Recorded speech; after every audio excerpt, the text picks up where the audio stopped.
गोमती गांव में रहने वाली रेवती, वो दूसरे गांव महुआ में रहने वाले चंदन से प्यार करती है। एक दिन रेवती चुपके से गांव के बाहर चंदन से मिलती है।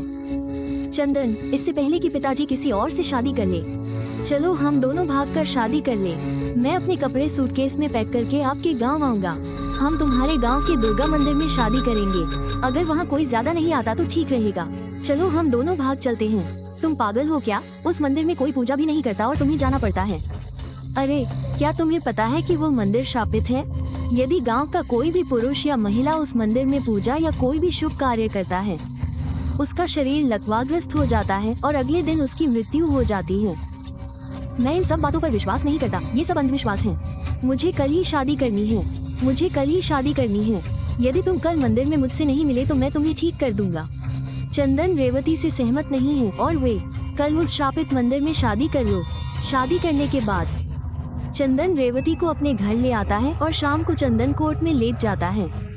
उसका शरीर बुरी तरह से कांपने लगता है। चंदन, तुम तो ठीक हो, तुम्हारा शरीर इतना क्यों कांप रहा है? रेवती के ऐसा बोलते ही चंदन का शरीर शिथिल पड़ने लगा और उसकी आंखें फैल गई। चंदन दर्द भरी आवाज में बोलता है, मैंने तुमसे कहा था कि मंदिर शापित है। अब मैं कल शाम तक मर जाऊंगी। चंदन की हालत देखकर रेवती रोने लगती है। जोर से उसकी चीख सुनकर सभी गांव वाले एकत्र हो गए। ओह, उसे भी लकवा मार गया है। यदि वो शापित मंदिर में विवाह करेगा तो उसके साथ ऐसा होना तय था। कुछ दिन पहले मेरा बेटा भी उस मंदिर में गया और मेरे मना करने के बावजूद पूजा की, और आज वो हमारे बीच नहीं है। लेकिन वो मंदिर शापित कैसे हो गया?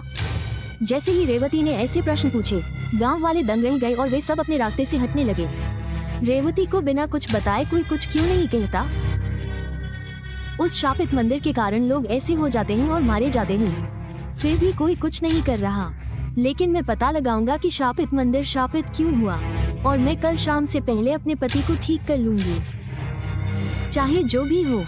रेवती की बातें सुनकर गांव में रहने वाला शिवांक वहां आता है और रेवती से बात करता है। ये गांव वाले कुछ भी बताना नहीं चाहते, लेकिन पीछे दुर्गा मंदिर है जो एक शापित मंदिर है। वहाँ एक कुबड़ी दंती रहती है। वो उस मंदिर में घटित सभी घटनाओं के बारे में जानती है, पर वो तो किसी से बात भी नहीं करती। मैं कुबड़ी कैकी के पास जाऊंगी। ये कहकर रेवती कुबड़ी चाची के घर जाती है और उनका दरवाजा खटखटाती है। हम बांग चाची दरवाजा खोलती है और अपनी बड़ी आंखों से रेवती को देखने लगती है। आंटी, मेरी शादी इस बार दुर्गा मंदिर में हुई है। सुबह तक मेरे पति को लकवा मार गया और शाम तक मेरे पति को लकवा मार गया। अब केवल तुम ही मेरी शादी बचा सकते हो। सब मारे जाएंगे, सब मारे जाएंगे, वो किसी को नहीं छोड़ेगी। तुम्हारे पति को भी मार दिया जाएगा। आंटी, आप क्या कह रही हैं? कृपया मुझे कुछ बताओ। मैं अपने पति से बहुत प्यार करती हूँ, मैं उन्हें मरने नहीं दे सकती। कुबड़ी चाची रेवती को कुछ नहीं बताती। रेवती गुस्से से बोलती है, आंटी, भले ही मेरे पति की जगह आपका बेटा होता, आपने उसे बचाने के लिए कुछ भी नहीं किया होगा। आप क्या जानना चाहते हैं? कैसे यह मंदिर शापित हो गया? तो सुनिए, कई साल पहले मेरे दोस्त पूल को इस मंदिर में पूजा करने वाले पुजारी के बेटे से प्यार हो गया। लेकिन पुजारी के बेटे ने पूल का फायदा उठाया और उससे शादी कर ली। उसने वादा किया और एक शाम जब मंदिर में कोई नहीं था, उसने पूल को मिलने के लिए बुलाया और उसके साथ अकेले में अभद्र व्यवहार करना शुरू कर दिया। लेकिन तभी अचानक कुछ गांव वाले मंदिर में आ गए। इससे पहले कि गांव वाले या तालाब कुछ कह पाते, पुजारी के बेटे ने परिवार को बताया कि पूल वो उससे दुष्कर्म करने की कोशिश कर रहा है और उससे जबरन शादी करना चाहता है। पुजारी का बेटा यही कहता है। गांव वाले गुस्सा हो गए और पूली को पकड़कर उसकी पिटाई शुरू कर दी। कुछ देर बाद पूरा गांव वहां इकट्ठा हो गया और पूल को चरित्रहीन कहने लगा। बेचारा मूर्ख ये सदमा सहन नहीं कर सका। उसने हाथ जोड़े और अपनी बात साबित करती रही, इस मासूमियत के कारण कि पुजारी के बेटे ने उसके साथ गलत किया था। वास्तव में उसे दंडित किया जाना चाहिए, लेकिन किसी ने उसकी बात नहीं सुनी। पुजारी के बेटे ने पूल का अपमान किया और उसे बहुत मारा। उसके हाथ पैर टेढ़े हो गए और आंखें बाहर निकल आई। उन्होंने अपनी अंतिम सांस लेते हुए कहा, आज के बाद जो भी व्यक्ति इस दिन कोई पूजा या शुभ कार्य करता है, उसे मंदिर का भी वही हश्र होगा जो मेरा होगा और वो पीड़ा में मरेगा। इस बात को नजरअंदाज करते हुए पुजारी के बेटे ने अगले दिन मंदिर में पूजा की और शाम तक उसका पूरा शरीर लकवाग्रस्त हो गया और अगली शाम उसकी मृत्यु हो गई।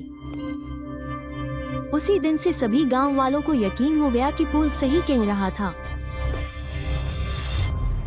रेवती आंटी की बात सुनकर गांव वाले के पास जाती है और बोलती है, कल हवन होगा।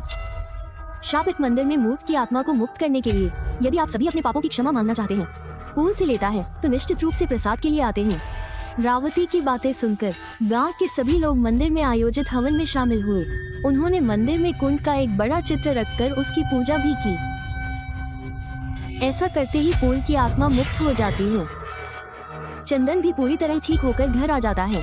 मंदिर में देवी दुर्गा की पूजा करने के बाद वो पुल की भी पूजा करता है। इस प्रकार श्रापग्रस्त मंदिर श्राप से मुक्त